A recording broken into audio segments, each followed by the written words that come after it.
Good afternoon.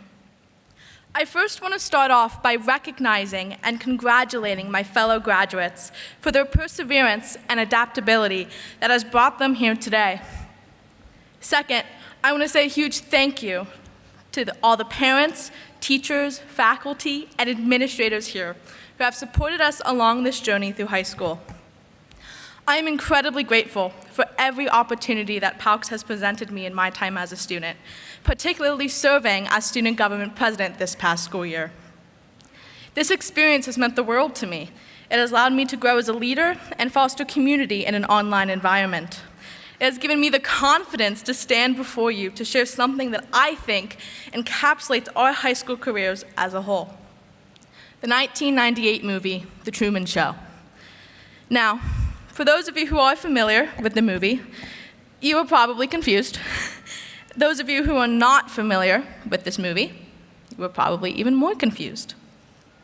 There's a famous line from the film that might help jog some of your memories. I can't do it full justice. Jim Carrey has unmatched facial expressions, but it goes something like this. In case I don't see ya, good afternoon, good evening, and good night. Now, it was not the iconic delivery that caught my attention, but rather the placement of the line within the plot of the movie. It is only used 3 times, but each time it is used, it depicts one of the phrases that is situated within the quotation. 3 mundane greetings we all used. I even used one to start this speech.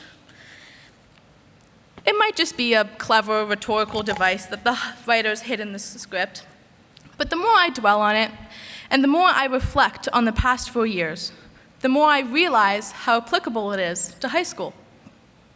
The movie begins in the afternoon. It's the latter half of the day. The same could be said about freshman year. It's the latter half of our education. There have been seasons of the show following Truman's life, just as we have already been through our years of school. In this time, you'll meet new characters, connect with old ones, and learn new things about yourself and your surroundings. People have watched us grow up throughout the years, and now we finally get to see hints of the real world. We have more responsibilities in school, and yet we still abide by similar rules we had as kids. Even outside of school, we start our first job and learn how to drive, but our parents are still in charge. Things begin to change. It's subtle, but it's there. You don't sit down to watch a movie and know exactly what is going to happen. You might have an idea, but you never know until you watch it. Who knows? There might be a plot twist in there. The day goes on, and afternoon starts to fade into evening. The sun is beginning to set over the horizon, but the day is not over yet.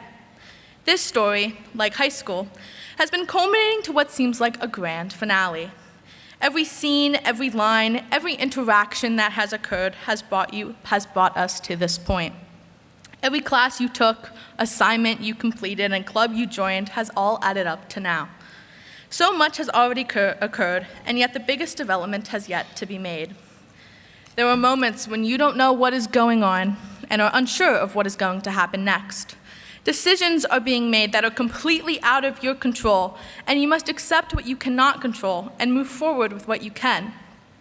The people around you may try to deter you from making certain decisions, but your resilience has carried you through the storm.